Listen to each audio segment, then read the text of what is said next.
Bora então, né, para mais uma parte aqui dessa contexto bíblico de Apocalipse, né? Nós paramos aqui no capítulo 4 e, né, do capítulo 1 até o capítulo 3, João vai receber uma revelação ali sobre as 7 igrejas situadas ali na Ásia Menor.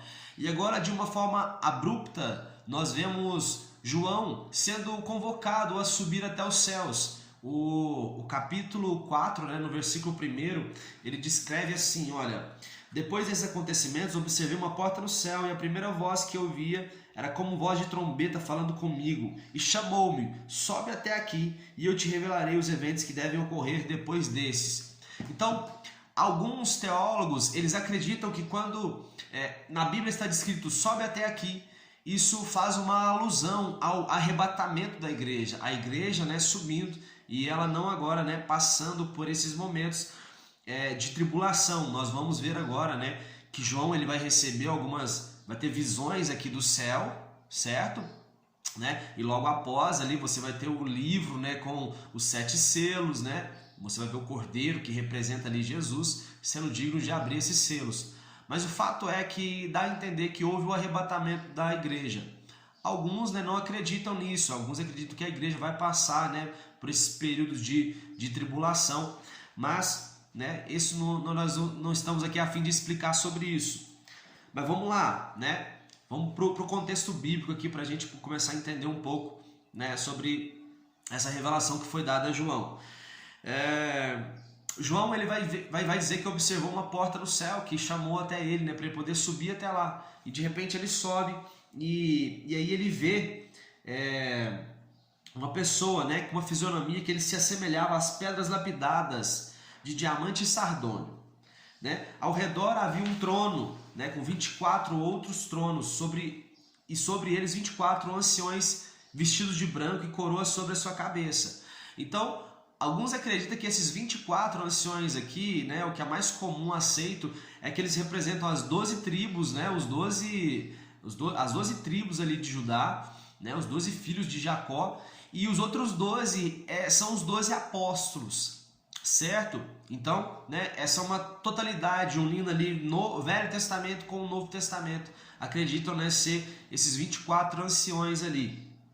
Continuando, perante ele estavam acesas 7 lâmpadas de fogo. Essas lâmpadas de fogo, elas, né, fazem uma alusão aqui, né, o que Hallen vai dizer, é uma representação visual do Espírito Santo na sua operação total, certo?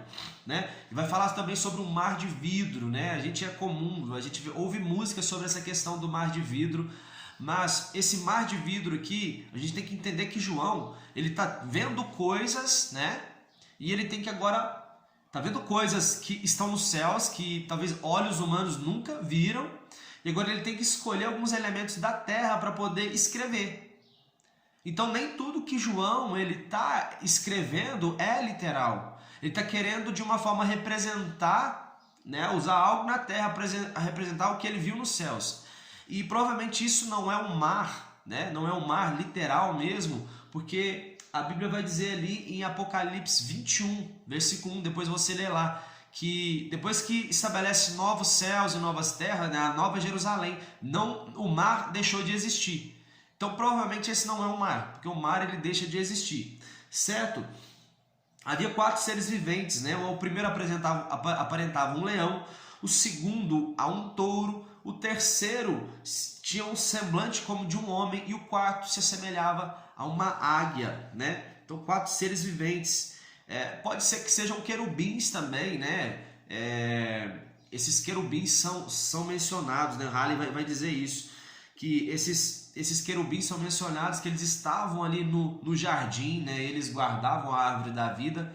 Podem ser querubins ou realmente, né, são esses seres, são seres realmente, né, descritos aqui por João de uma forma literal, que tinha o rosto como de águia, outro de touro, de leão e outro de ser humano. O fato é que eles clamavam dia e noite, né? Santo, Santo, Santo, o Senhor Deus Todo-Poderoso, aquele que era, que é e que há de vir, né? E os 24 anciões, enquanto os 4 seres viventes clamavam que ele é santo, os 24 anciões se prostravam e lançavam coroas que eles tinham nas suas cabeças ao chão. E eles declaravam, olha, nosso Senhor e nosso Deus são as doxologias, né? Que há muitas doxologias aqui, pelo menos nessa parte que a gente vai falar, que são canções, declarações a uma divindade. E essas aqui são canções, orações, declarações à divindade do nosso Deus Altíssimo. E diz, olha, nosso Senhor e nosso Deus, Tu és digno de receber a glória, a honra e o poder, porquanto Tu és o Criador de tudo, né? Por Tua soberana vontade, tudo que existe, veio a existir por causa de Ti. E aí João agora ele está vendo uma coisa muito interessante aqui também. Ele vai ver agora que ele viu o trono, né? Ele viu agora o Senhor ali no trono. E é legal isso, né? Porque você acaba de ver ali os capítulos anteriores, né, de João falando para as igrejas, alertando elas. Mas mesmo as igrejas, elas estando em erros, o Senhor ainda estava sentado no trono. Mesmo diante de um caos, João via o Senhor assentado no trono. Então, o trono fala de um governo, né? Deus, ele está no controle de tudo, ele está sentado num trono, certo? E aí, o que acontece? Havia um livro em forma de rolo, né, escrito de ambos os lados e selado com 7 selos. E aí um anjo forte declarou para João, olha, quem vai ser digno de desatar esses selos? E aí João chorava muito porque ele, né, parecia que não havia ninguém digno de poder desatar esses selos. Aí o que acontece? Veio um dos anciões, chega até João e diz, olha, não chores, pois o leão da tribo de Judá, a raiz de Jessé, venceu para abrir o livro e romper os 7 selos. Certo? Glorioso isso, né? Aí, o que acontece? No meio do trono e dos seres viventes havia um cordeiro que ele parecia estar morto. Ele tinha 7 chifres e 7 olhos, né? Esses 7 chifres e 7 olhos. Os 7 olhos representam todo o conhecimento, né, de Deus. E os 7 chifres, né, é o poder para vencer tudo. Né? Cristo não somente sabe o futuro, como também tem poder para controlá-lo, né? Então é isso que se representa ali, os 7 olhos e os 7 chifres. Pronto. E aí esse cordeiro que representa Jesus, né, que estava como morto ali, né, no meio do trono e no meio dos seres viventes, agora ele pega o livro, né? Ele pegou o livro. Então os 24 anciões e os 4 seres viventes se prostraram diante do cordeiro, né? Cada um deles tinha uma harpa e taças de ouro.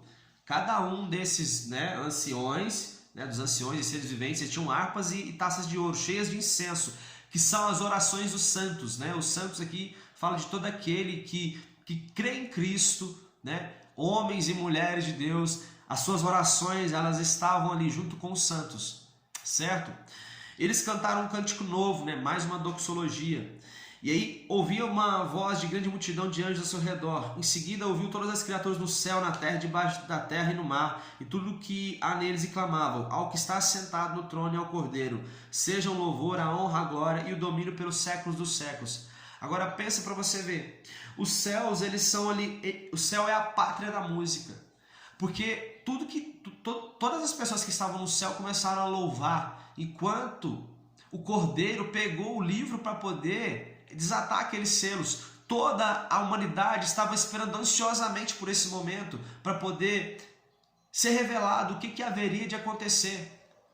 Sabe, o que haveria de acontecer? A Bíblia também nos diz que Jesus é aquele que começa a boa obra e é aquele que termina. Então, a gente quer saber o que ia acontecer no final de tudo. E agora você vê que Jesus que começa a boa obra, ele que vai terminar. Ele desata os selos, ele mostra o evento do fim e ele virá ainda. Então a Bíblia é muito linda, né? Mostrando esses eventos, mostrando como cada passo, né? Como irá acontecer. Então, né, o nosso coração fica muito alegre com isso. Então, né, a gente vai finalizar aqui nessa parte, né, essa parte aqui muito, muito boa, né? Tudo nos céus e na terra louvaram ao Senhor, né? Porque diante dele, né, todo joelho se dobrará. Certo, pessoal? Então, a gente termina aqui mais uma parte do contexto bíblico de Apocalipse. Eu espero vocês logo mais. Valeu, um abraço.